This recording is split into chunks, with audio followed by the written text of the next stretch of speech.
Sasa haya basi, wacha niseme neno moja. Mwaka huu haijakuwa mwaka rahisi. Kitu cha kwanza, mwaka huu ambao tumeishi, jua imekuwa mrefu, mvua imekuwa fupi. Kitu cha pili, bei ya mafuta imeongeza, na unajua bei ya mafuta ikiongezeka inakuza kila mtu kwa pikipiki, kwa sababu wakati mwingine mnataka kupata faida, mnaambia mtu tulipe shilingi 100, anasema sasa mbona mmeongeza? Inakuwa changamoto. Kitu cha tatu ni kwamba hata magonjwa yamezidi na vifo na changamoto hizi. Hata Daudi katika Zaburi ya 27 na mstari wa 14, Daudi alipitia changamoto ya maisha. Kijana yake mwenyewe anaitwa Absalom alimkana na akataka kuchukua uongozi kutoka kwake. Daudi akawa na changamoto. Je, tutafanyaje tukiwa na changamoto? Katika Zaburi ya 27 na mstari wa 14, Daudi akaandika na kusema dawa ya changamoto. Kitu cha kwanza, umngoje Bwana. Iganye Jehova. Kwa nini tunangojea Bwana? Kwa sababu yeye ni Alfa na Omega. Yeye ni mwanzo tena mwisho. Mwanzo ya mambo mazuri, mwisho ya mambo mabaya. Chenye unapitia, ngojea Bwana ambaye ni Alfa na Omega. Kitu cha pili, tunangojea Bwana ambaye ni jibu kwa kila jambo. Kila mtu iko mambo ambaye hauwezi ambia mwingine, unakufa naye kiume. Kila mtu iko kitu ambaye anapitia kwa roho yake, hofu ambazo wako naye, changamoto ambaye hauwezi ambia mwingine, ni wewe mwenyewe. Lakini nashukuru Mungu, kuko na jibu. Yesu ni jibu ya kila jambo. Ikiwa shida ya kiroho, anakusamehe dhambi. Ikiwa shida ya kimwili, anakuponya. Na hata ikiwa shida wakati mnapotembea, yeye anajibu, anatupa usalama na kila kitu.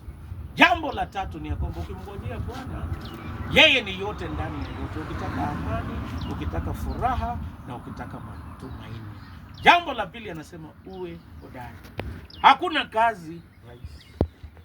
Bodaboda iko changamoto yake, padri ako na changamoto yake, na hata MPs nilifikiria hawana changamoto, wako na changamoto. Saa hii hata yeye ndio anakutafuta wewe, umtafuti, kwa sababu uchaguzi ni mwaka kesho.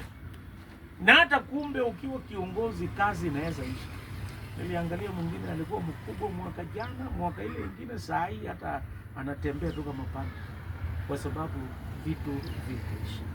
Kwa kila kazi uwe hodari, weka akiba. Unaweza kujibadilisha kwa kazi ambayo hauhitaji kwenda Nairobi ndio ubadilike. Penye huko uwe hodari na Mungu atakusaidia, utabadilisha maisha. Haijalishi penye huko, songa mbele na inawezekana kwa jina la Kristo. Jambo la mwisho, Biblia inasema jipige moyo. Encourage yourself. Wakati mwingine mambo ni unafanya hauhesabungi, lakini ni vizuri uhesabu baraka ambaye Mungu amekupa kutokea ufanye hii kazi, na jipige moyo konde, jiambie nitafanya zaidi.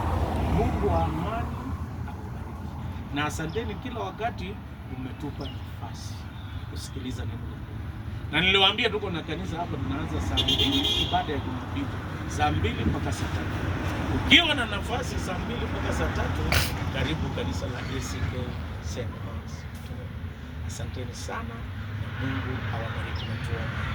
Baba mwenyezi na mwenye rehema, asante kwa wapendwa hawa ambaye ni transport officers, wanaposafirisha watu na kazi zote ambazo zinawakilishwa hapa. Uwabariki, panua mipaka yao na kutana na mahitaji yao. Naomba ya kwamba ubariki wake zao na watoto.